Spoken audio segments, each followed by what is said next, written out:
Во-первых, благодарю вас, что вы все пришли. Мне всегда очень приятно видеть знакомые и незнакомые лица. А сегодня вдвойне приятно видеть и девушек, и парней, молодых мужчин.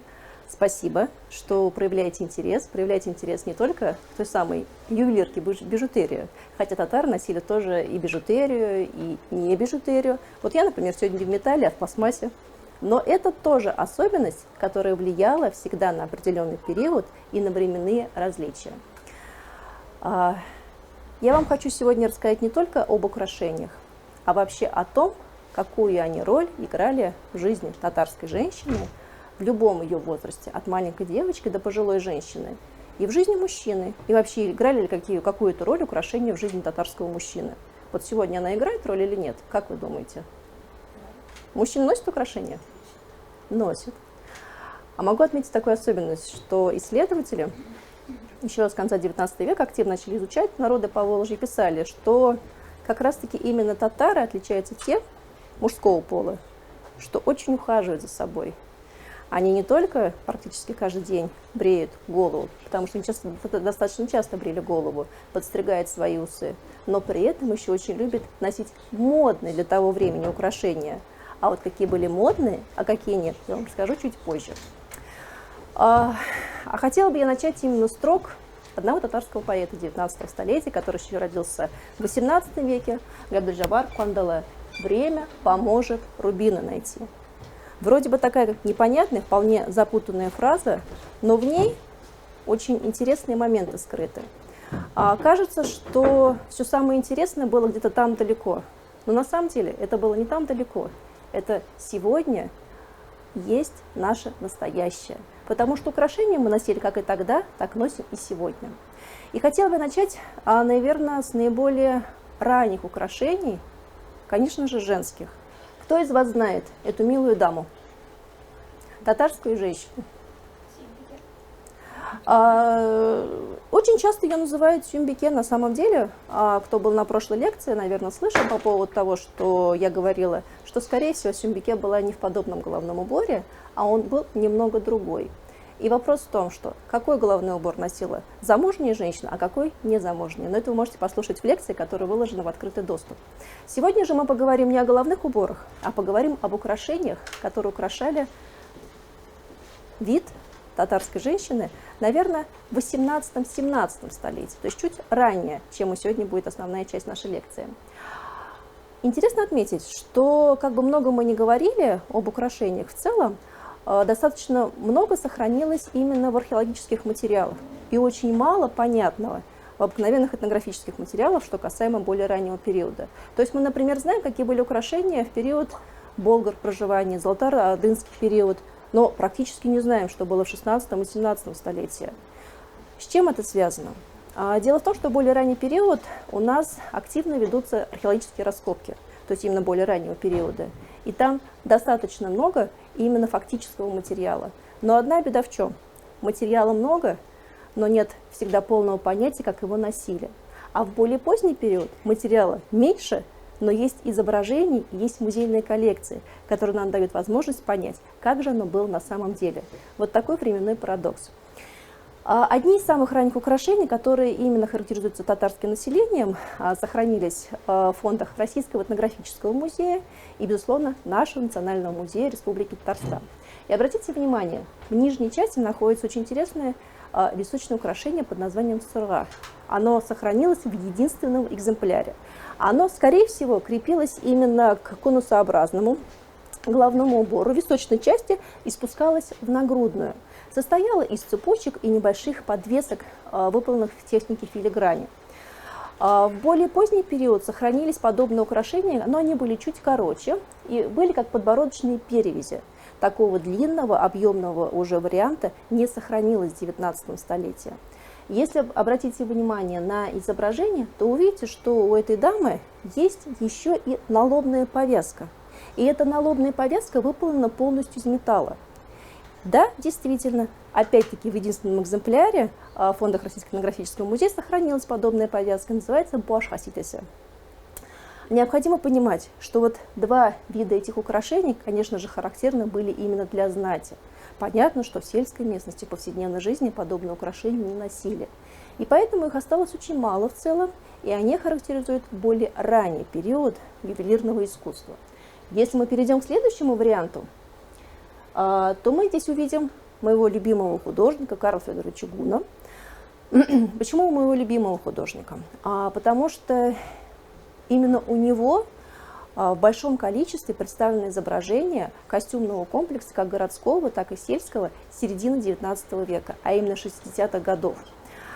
В чем же плюс? Мы здесь с вами можем увидеть вроде бы примерно одинаковые элементы одежды, но при этом они смотрятся совершенно по-разному. Вот в данном варианте представлен именно городской костюмный комплекс. Все та же самая рубаха показана, головной убор, колфак, камзол. А вот в следующем варианте мы с вами уже увидим сельский вариант. Причем там показан как чуть левее. Это у нас повседневный образ с платком, а правее уже праздничный. Так вот, обратите внимание, в праздничном образе есть головная повязка ука-щащак. Не путайте с цветком. Данные повязки могли как полностью быть пришиты к головному убору, а именно колфаку, так носились и отдельно. Причем интересно отметить, подобная залотная бахрома ука-щащак носилась как казанскими татарами, так и татарами кряшенными, при том, что она потом присутствовала и в костюмном комплексе у ряда финно-угорских народов. Так, например, тот же самый колфак, а колфак носили и удмурты. Притом, прошу обратить ваше внимание, при кажущемся такое разительном отличие с первым изображением и со вторым, основа одна. То есть тут присутствует та же туникообразная рубаха, покрой идентичная. Только тут у нас валан в нижней части, а при этом он мог быть чуть выше, мог быть полностью отсутствовать. В городском и в сельском варианте не отличались. Самое главное было отличие – это в используемых материалах.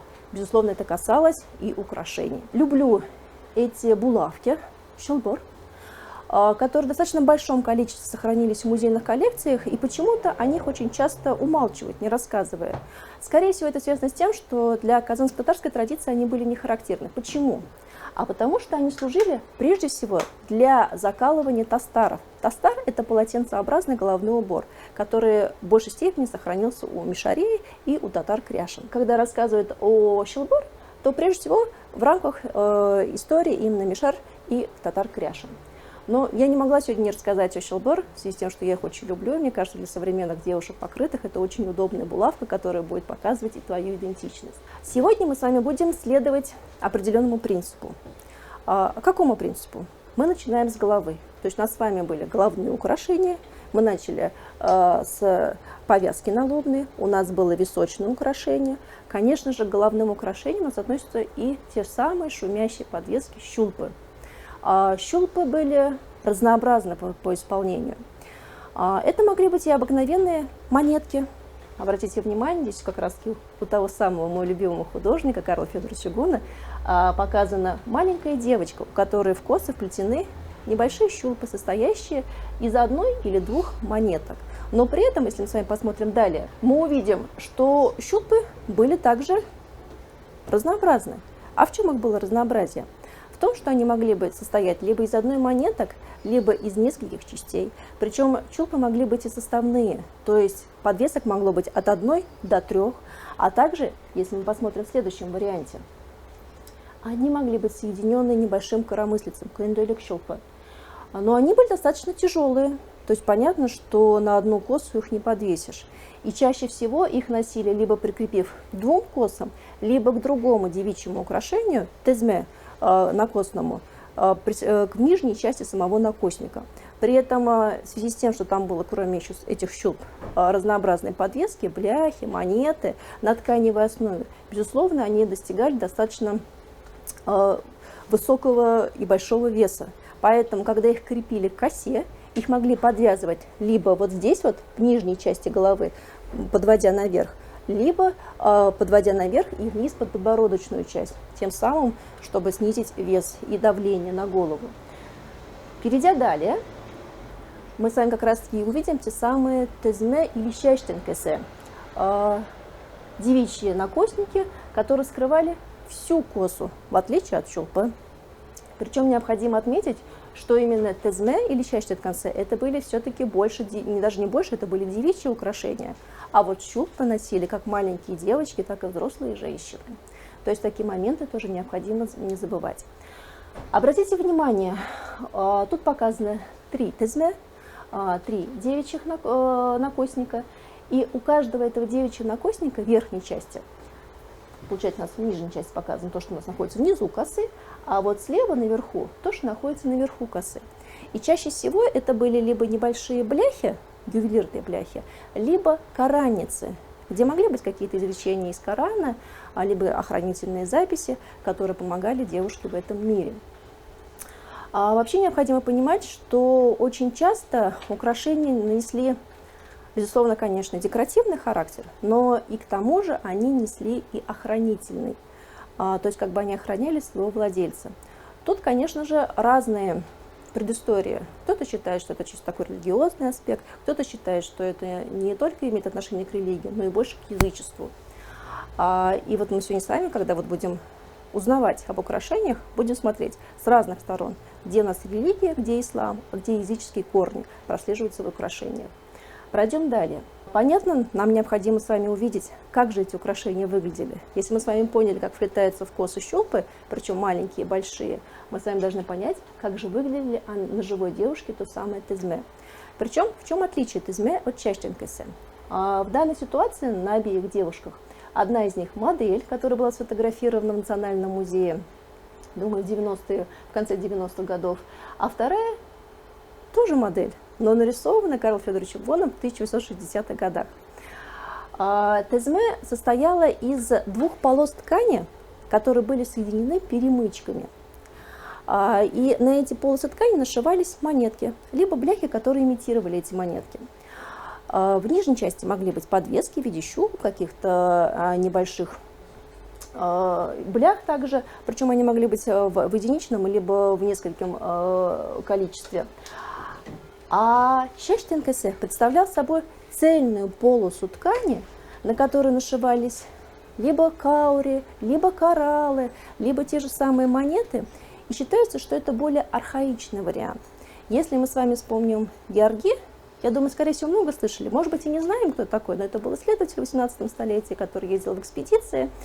И у него было одно из первых изображений татарской женщины. И вот как раз в вид спереди, вид сзади, вообще очень часто профессиональные художники этнографической школы рисовали татарских женщин, и не только татарских, вид спереди и вид сзади, чтобы было понятно, как же выглядит костюмный комплекс с разных сторон.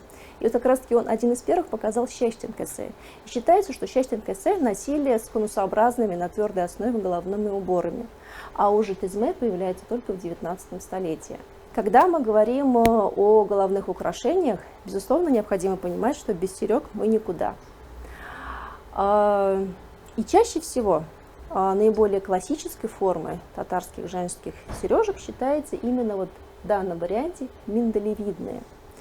Но необходимо понимать, что еще в начале первой трети, наверное, 20-го столетия Николай Ильич Воробьев, этнограф, советский этнограф, писал такую мысль, что у татар не существует своих традиционных, народных, как он писал, национальных сережек. Почему же он так считал? А считал он так, потому что в сельской местности были распространены не такие миндалевидные, а миндалевидные тоже носили, но в праздничном варианте, а более простые. Наиболее архаичный ранний вариант татарских сережек считается в виде знака вопроса.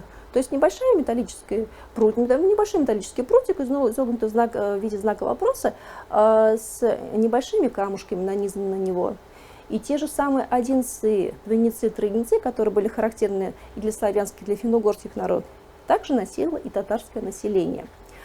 Тогда возникал вопрос, а что же является татарским? Какая та вот классическая ювелирная школа, которая была характерна для татар? И вот впоследствии исследователи, в частности, Светлана Владимировна Суслова, этнограф, уже корифей, до сих пор работает в нашем отделе в Институте истории, написала свою диссертацию как раз-таки по украшениям. И именно она первая обратила внимание на то, что именно вот этой формы миндалевидной характерной для татар. Именно это их ювелирная школа. Причем подобные миндалевидные серьги носили казанские татары, татары Кряшины, Финно-угорские народы точно так же присутствовали. Почему? Потому что активно покупало население и других народов, видя такие красивые по исполнению серьги. В чем же их особенность? Это тонкая изящная филигрань, состояла чаще всего из двух небольших основ, то есть небольшой маленькой, листообразной нижней, с разным количеством подвесок. Камни могли присутствовать как в самой серьге, так могли и не присутствовать. А если мы с вами посмотрим следующие варианты серег, как раз таки, тут у нас уже изображение похоже на руку Карла Федоровича Гуна, но это Ферещагин, его друг, с которым они вместе ездили как раз-таки в Елабугу и в близлежащие селения, точно так же рисовал татарскую девушку. Я не могла пропустить такое красивое изображение с теми самыми миндалевидными сережками. Тут, к сожалению, не очень хорошо видно, но если вы зайдете ко мне на страничку, то там увидите как раз-таки это изображение в более лучшем качестве. И у него показаны эти миндалевидные серьги, которые обычно носили молодые девушки, женщины, фертильного возраста, то есть та женщина, которая еще могла родить ребенка. А женщины более старшего возраста, старухи, проще говоря, носили обычно простые, менее нарядные серьги, более лаконичные. Обратите внимание, вроде та же самая миндалевидная серьга, но при этом уже с другим декором. Очень часто могли в качестве подвесок использовать и монеты. Вообще необходимо понимать, что монеты очень любили. Любили не только татары.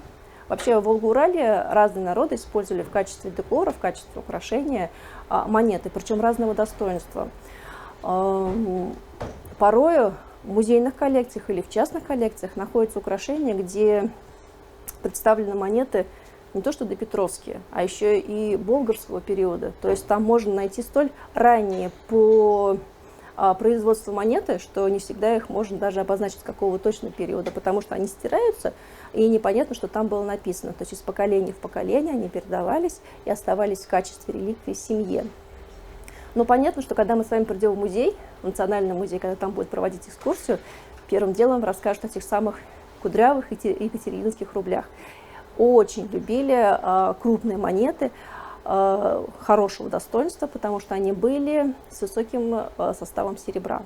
Вообще, из чего же готовили татары украшения, изготавливали? Это было серебро. Но мы с вами, скорее всего, мы с вами все знаем, а может быть и не знаем, сейчас расскажу. Серебро, как металл, очень мягкий. Понятно, что чистое серебро использовать нельзя при изготовлении украшения. Туда нужно добавлять еще какие-то металлы.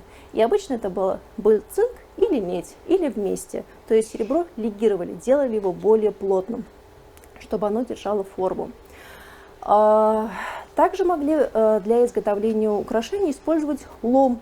То есть это какие-то остатки металла, любого металла, либо тех же самых монет, просто вместе сплавляли и делали уже новые украшения. Когда мы говорим об украшениях, необходимо также и понимать то, что украшению рознь. Например, если мы посмотрим далее, то мы здесь с вами видим серьги, которые, скорее всего, носили более зажиточные татарки. Почему? Потому что там при изготовлении в большинстве из них используется тонкая филигрань. А, например, в сельской местности это могли быть более простые формы. Чаще всего это литье или чеканка. А если более дорогие украшения, то там филигрань, бугорчатая, плоская, с обилием разнообразных камней. И, например, необходимо отметить, если мы с вами посмотрим в музейных коллекциях, то, например, в некоторых украшениях присутствовала даже проба. То есть это был профессиональный ювелир, который закупал официально серебро, из которого изготавливал украшения, ставил свою печать. Там была проба, но это характерно не для всех украшений. Более простых украшений, там непонятно даже процент содержания серебра. Там могло быть настолько его мало, что это уже было не серебро, а какой-то другой сплав металла. Здесь показана милая девушка, это я, чуть моложе, кажется, как будто бы обыкновенных русских серьгах, бабочках. Но необходимо понимать, что существует такой термин, как бытование.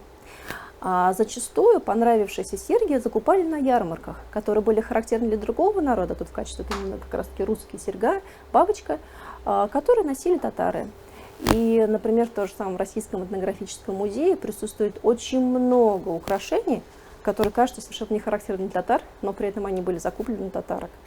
И это было свойственно для всех народов.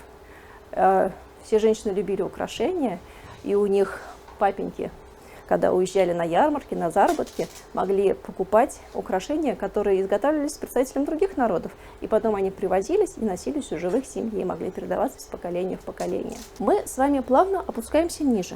То есть мы с вами поговорили о головных украшениях, которые исключительно носили на голове, а теперь мы с вами поговорим именно о шейном украшении.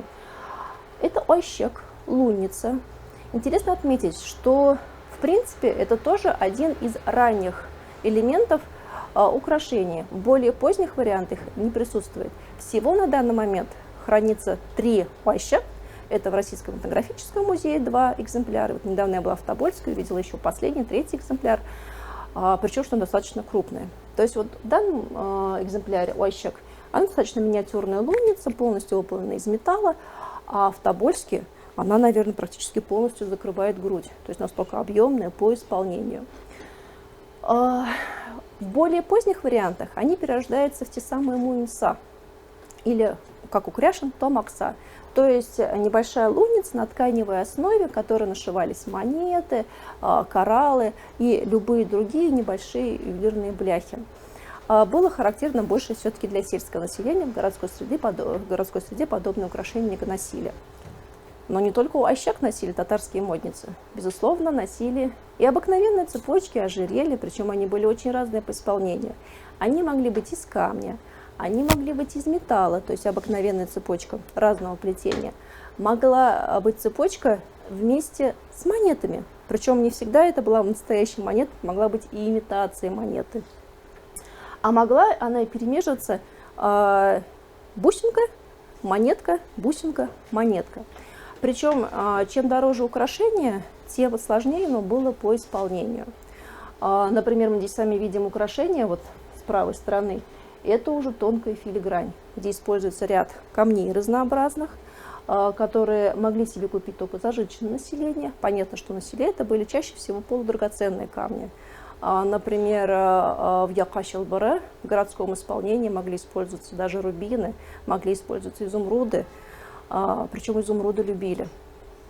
Но, например, в сельском украшении мы это никогда не встретим. Как раз таки хотела показать подвеску, причем это не подвеска, это ожерелье. Он напоминает собой Якашилбаре, о котором мы с вами чуть позже поговорим. Вот если я показываю ранний вариант, помните, я вам говорила, как раз таки цепочка вместе с монетками, либо полностью из разнообразных камней бусинки.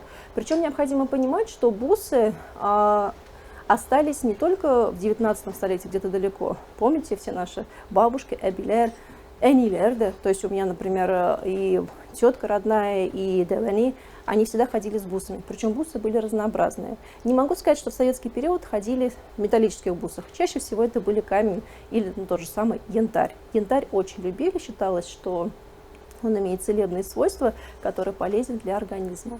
И тут мы с вами плавно переходим к одному из любимых моих украшений – Якашилбаре.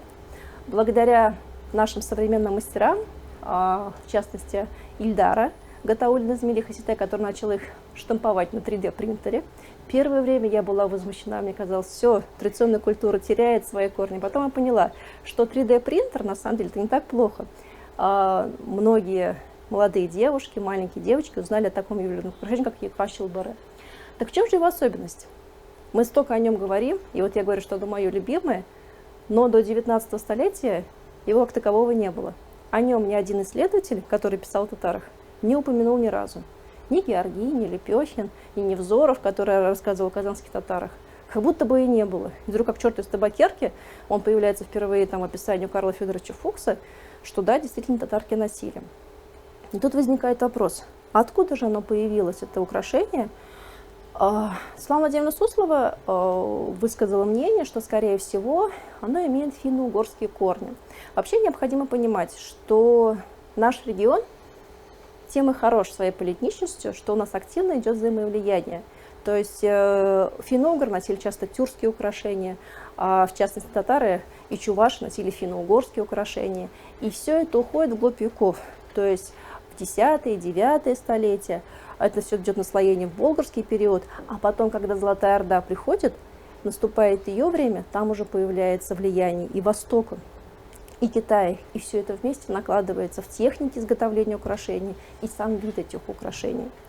С другой стороны, например, если вы поищете в интернете, то вы найдете такое украшение, как гердан у дунайских болгар, которое очень напоминает то самое яка шалбары, или воротниковую застежку. Понять сейчас на данный момент невозможно точно, финно-угорские ли корни или нет, но, скорее всего, все-таки подобного типа украшения они были.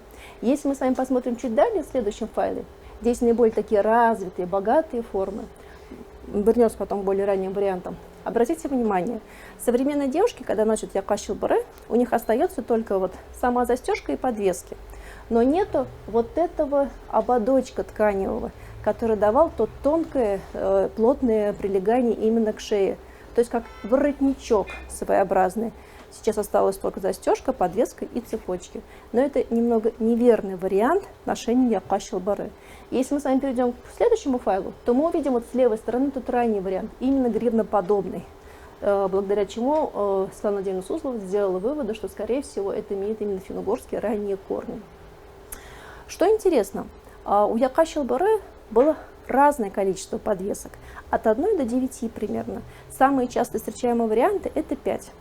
Когда я пришла работать в Национальный музей, мне было тогда, по-моему, 22, я услышала, что от 1 до 3 носили незамужние девочки, а от 4 до 9 носили замужние женщины.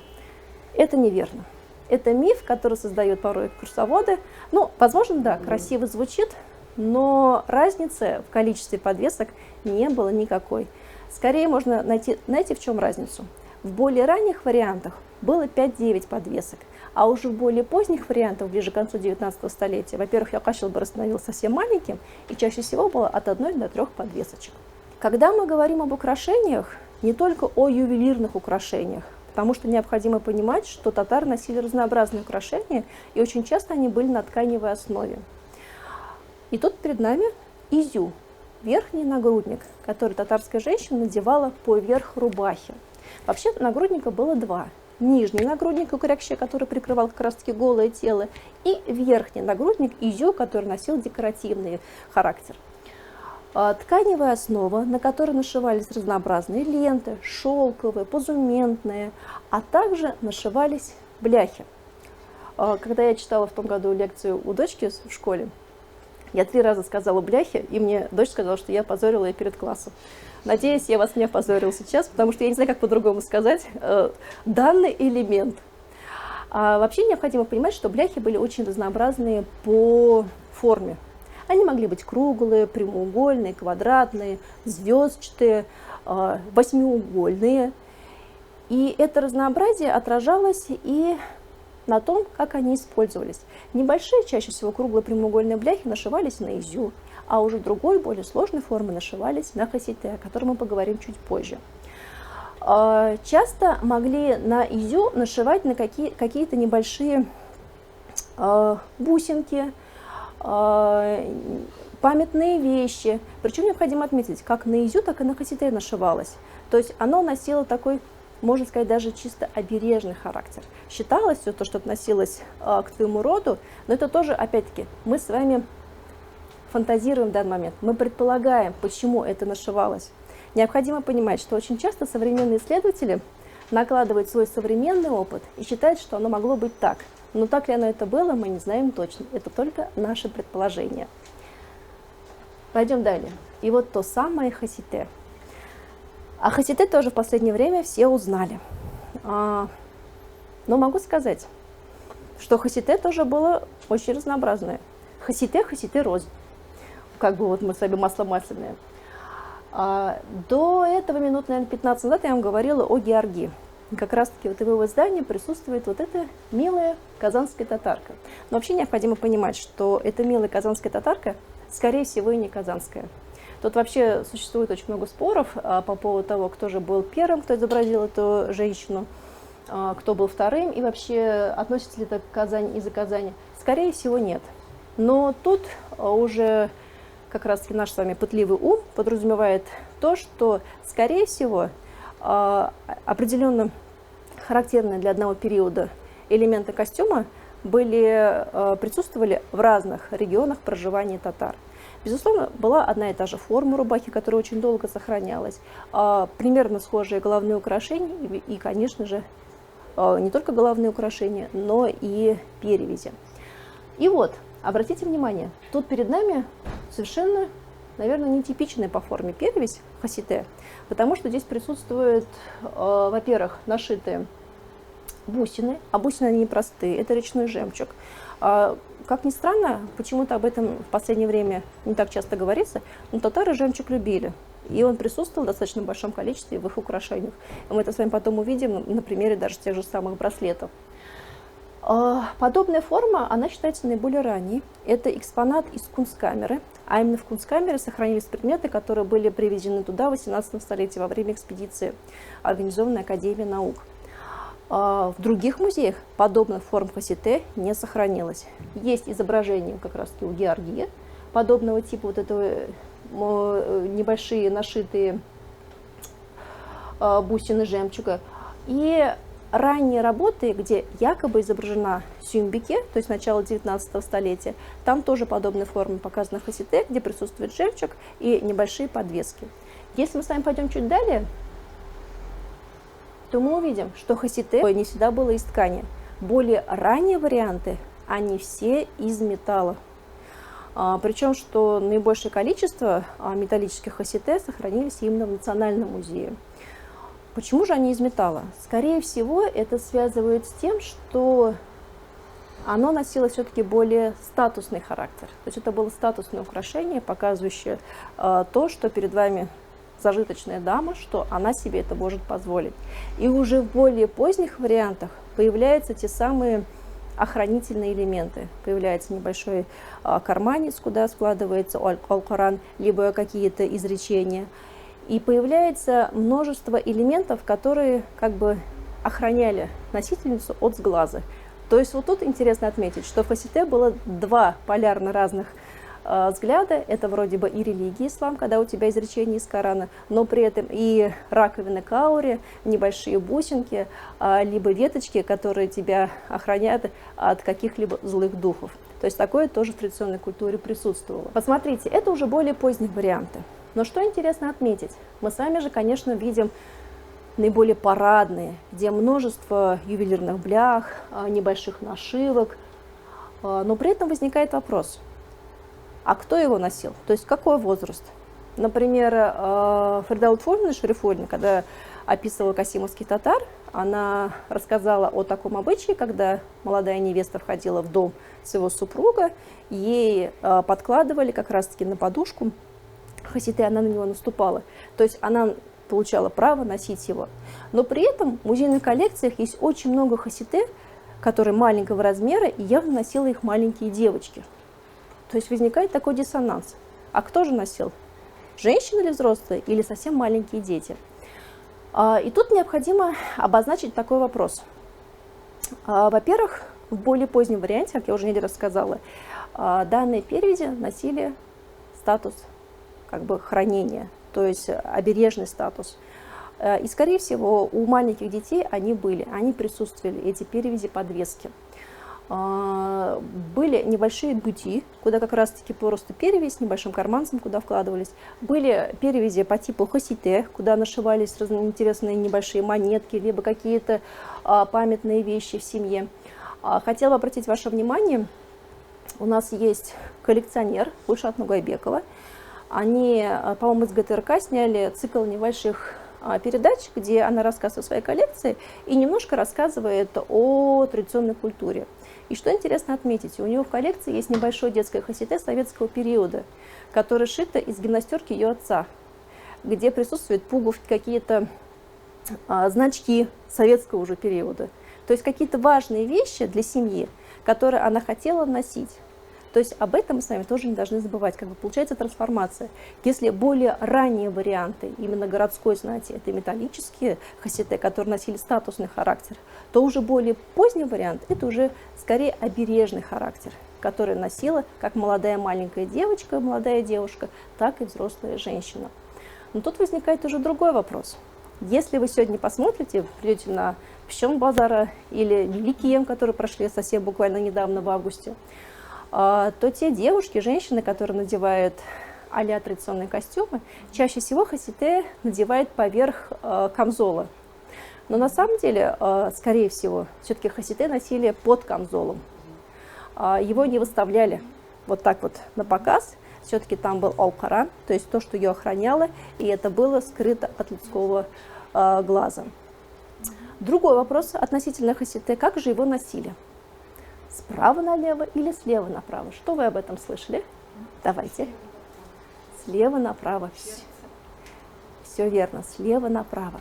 Но интересно отметить, что в официальной литературе нигде не написано, почему слева направо. То есть везде все исследователи, этнографы пишут: носили слева направо. Потом мы видим в большом количестве в последнее время вышедшего в открытый доступ фотографии, где женщины, девушки носили его справа налево. Ну, кажется, неправильно, все же исследователи так писали. Тут, может быть, почему? Во-первых, необходимо понимать, что техника несовершенна. Очень часто, когда фотографировали, изображение накладывали, чтобы перенести со стеклянного носителя, оно переворачивалось зеркально. То есть это одно из предположений. Во-вторых, необходимо понимать, что, например, некоторые информанты рассказывают, что именно в моем селе было характерно так, мы носили справа налево. Почему так? Они не отвечают. Может быть, это какая-то локальная особенность. Но тут, как раз-таки, посмотрев ту самую небольшую лекцию Гульшат Нагабековой, признаюсь, всегда интересно смотреть новые материалы. Она высказала предположение, что мы всегда рассуждая во время своих лекций, почему же именно право.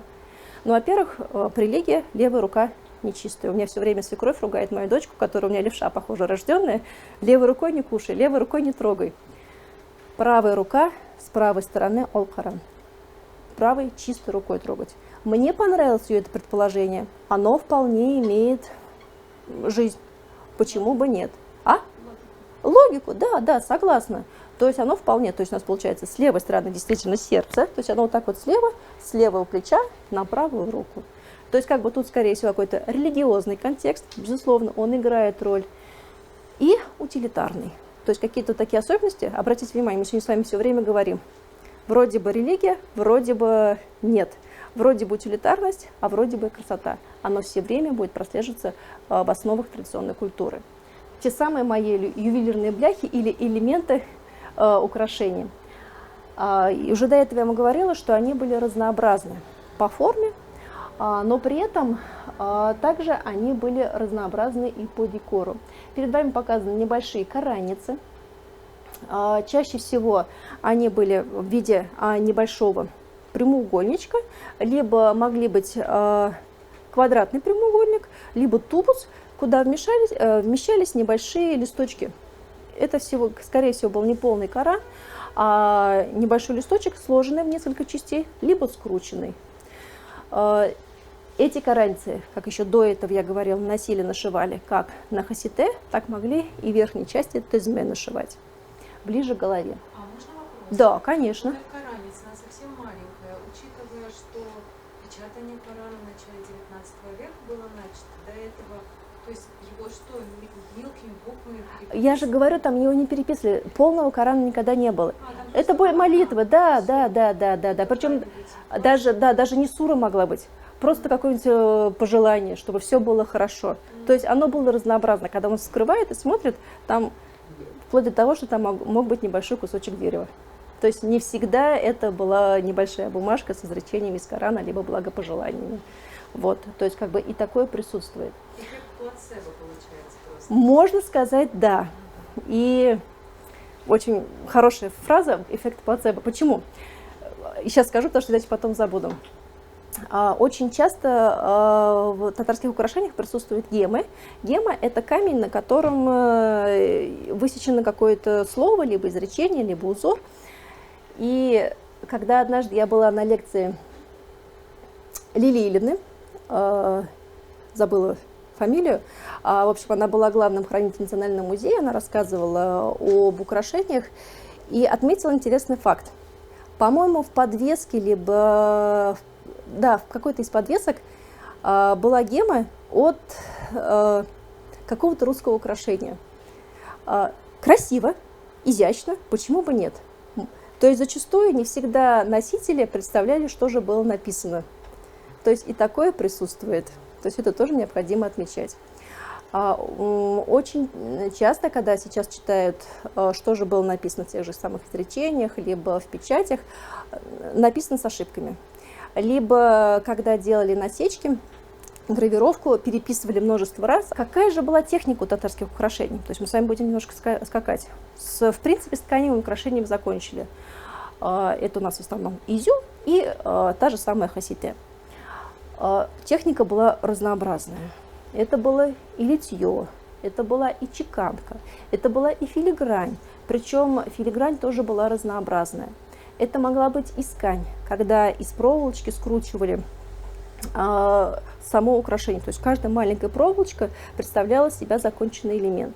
Причем филигрань тоже была разнообразной. Посмотрите, вот здесь не очень хорошо видно, но понятно, что есть объем. То есть бугорчатая филигрань, когда тоненькая проволочка накручивалась в виде конуса. Она очень сложная по исполнению. Почему? Когда нет основы и конус накручивается по кругу от самой широкой грани до самой узкой, она может провалиться. Соответственно, само уже украшение будет, ну, как сказать, вот этот элемент будет утерян, его нужно заново повторять. Зернь тоже присутствовала в украшениях. Если вы сходите в Национальный музей, то вы увидите ту самую знаменитую подвеску-уточку, подвески височные как раз-таки, которые еще идут к нам из болгарского периода, именно тогда появляется зернение. Когда я разговаривала с Равкатом Мухаммедшиным, это один, наверное, из знаменитых ювелиров настоящего времени, один, можно сказать, даже он один-единственный, потому что в последнее время настоящие ювелиры – это большая редкость. Это сложное по исполнению ремесло, достаточно трудозатратное и дорогое. И, к сожалению, очень часто, когда молодые ребята заканчивают техникум, они не продолжают заниматься. То есть они закончили техникум, и все, и на этом заканчивается их деятельность именно в ювелирном деле. И вот он мне говорит, для того, чтобы повторить вот эту височную подвеску, мне потребовалось 3 месяца только понять, как вот эти вот маленькие бусинки друг на друга наложить. То есть настолько оно было сложное по исполнению. В целом зернь, она была не так часто распространена, как та же самая ажурная филигрань. При этом мы с вами должны понимать, что ажурная филигрань – это дорогое ювелирное украшение из ажурной филиграни. Если мы говорим про сельское украшение, то чаще всего это чеканка или литье.